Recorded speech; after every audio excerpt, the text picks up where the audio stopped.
Response to the rising number of coronavirus cases and how we must act now to avoid still graver consequences later on. At every stage in this pandemic, we have struck a delicate balance between saving lives by protecting our NHS and minimising the wider impact of our restrictions. And it's because of the common sense fortitude of the British people that earlier this year we were able to avert an even worse catastrophe, forming a human shield around our NHS and then getting our country moving again by reopening key sectors of our economy, returning children to school. But we always knew that while we might have driven the virus into retreat, the prospect of a second wave was real. And I'm sorry to say that, as in Spain and France and many other countries, we've reached a perilous turning point. A month ago, on average, around 1,000 people across the UK were testing positive for coronavirus every day. The latest figure has almost quadrupled to 3,929. Yesterday, the Chief Medical Officer and Chief Scientific Advisor warned that the doubling rate for new cases could be between 7 and 20 days, with the possibility of tens of thousands of new infections next month. I wish I could reassure the House that the growing number of cases is merely a function of more testing, but a rising proportion of the tests themselves are yielding a positive result. I also wish I could say that more of our people now have the antibodies to keep the virus off, but the latest data suggests that fewer than 8% of us are in this position. It's true that the number of new cases is growing fastest amongst those aged 20 to 29, but the evidence shows that the virus is spreading to other more vulnerable age groups, as we have seen in France and Spain, where this has led to increased hospital admissions and, sadly, more deaths. In the last fortnight, daily hospital admissions in England have more than doubled. Tens of thousands of daily infections in October would, as night follows day, lead to hundreds of daily deaths in November, and those numbers would continue to grow unless we act.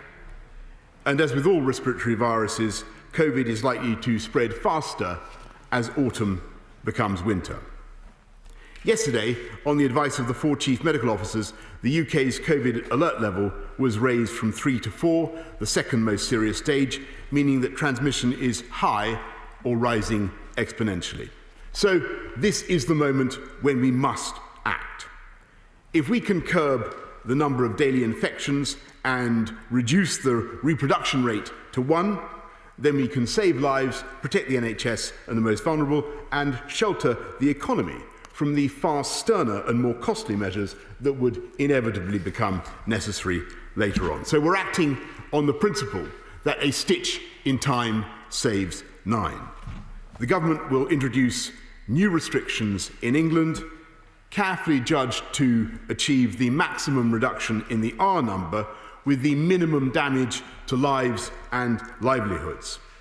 I want to stress that this is by no means a return to the full lockdown of March. We're not issuing a general instruction to stay at home. We will ensure that schools, colleges and universities stay open, because nothing is more important than the education, health and well-being of our young people. We will ensure that businesses can stay open in a COVID-compliant way. However, we must take action to suppress the disease. First, we are once again asking office workers who can work from home to do so. In key public services and in all professions where home working is not possible, such as construction or retail, people should continue to attend their workplaces. And like government, this House will be free to take forward its business in a COVID-secure way, which you, Mr. Speaker, have pioneered. Second, from Thursday, all pubs, bars and restaurants must operate a table service only, Mr. Speaker, except for takeaways. Together with all hospitality venues, they must close at 10 p.m. And to help the police enforce this rule, I'm afraid that means, alas, closing and not just calling for last orders, because simplicity is paramount. The same will apply to takeaways, though deliveries can continue thereafter. And I'm sorry that this will affect many businesses just getting back on their feet, but we must act to stop the virus from being transmitted in bars and restaurants. Third, we will extend the requirement to wear face coverings to include staff in retail, all users of taxis and private hire vehicles, and staff and customers in indoor hospitality, except when seated at a table to eat or drink. Fourth, in retail, leisure and tourism and other sectors, our COVID-secure guidelines will become legal obligations. Businesses will be fined and could be closed if they breach the rules. Fifth, now is the time to tighten up the rule of 6.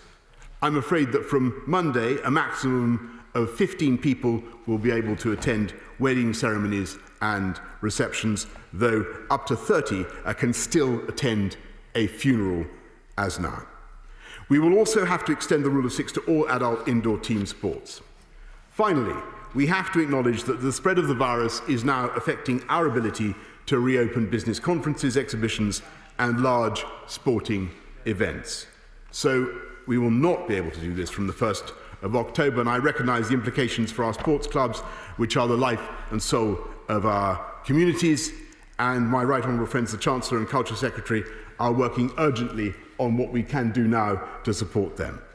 Mr. Speaker, these rules, these measures, will only work if people comply.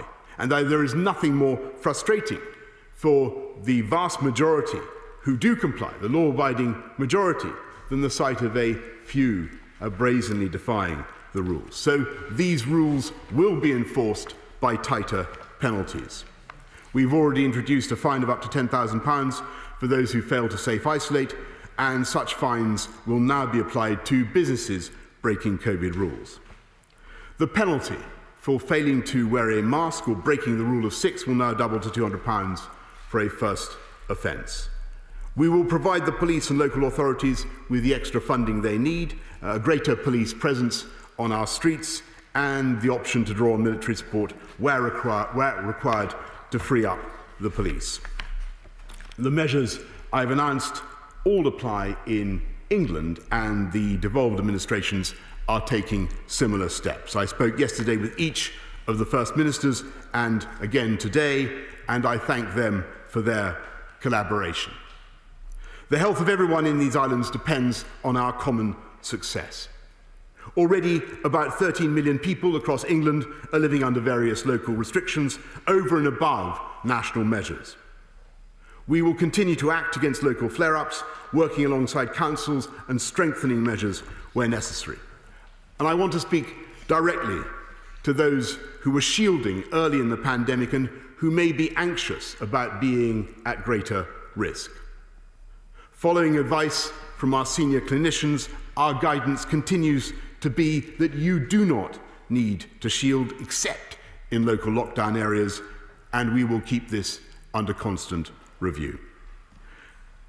I must emphasise that if all our actions fail to bring the R below 1, then we reserve the right to deploy greater firepower with significantly greater restrictions. I fervently want to avoid taking this step, as do the devolved administrations, but we will only be able to avoid it if our new measures work and our behaviour changes.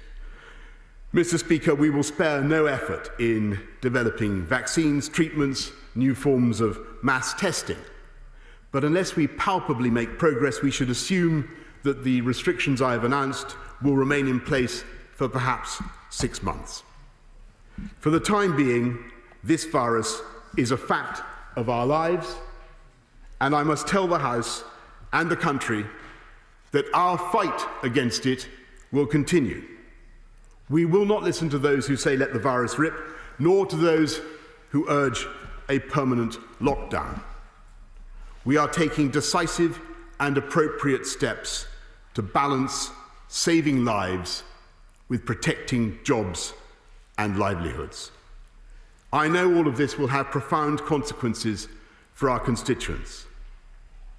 So the government will give the House every opportunity to scrutinise our decisions.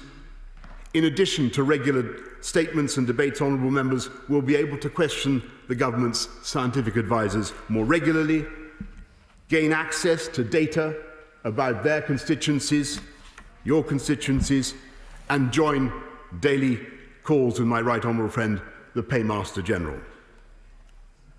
After 6 months of restrictions, it would be tempting to hope that the threat has faded and to seek comfort in the belief that if you have avoided the virus so far, then you are somehow immune. I have to say that it is that kind of complacency that could be our undoing. If we fail to act together now, we will not only place others at risk, but jeopardise our own futures with the more drastic action that we would inevitably be forced to take. Mr. Speaker, no British government would wish to stifle our freedoms in the ways that we have found necessary this year. Yet even now we can draw some comfort, from the fact that schools and universities and places of worship are staying open. Shops can serve their customers. Construction workers can go to building sites, and the vast majority of the UK economy can continue moving forwards. We are also, Mr. Speaker, better prepared for a second wave, with the ventilators, the PPE, the dexamethasone, the Nightingale hospitals, and 100 times as much testing as we began this epidemic with. So it now falls to each of us and every one of us to remember the basics. Wash our hands, cover our faces, observe social distancing, and follow the rules. Then we can fight back against this virus, shelter our economy from even greater damage, protect the most vulnerable in care homes and hospitals, safeguard our NHS, and save many more lives. And I commend this statement to the House.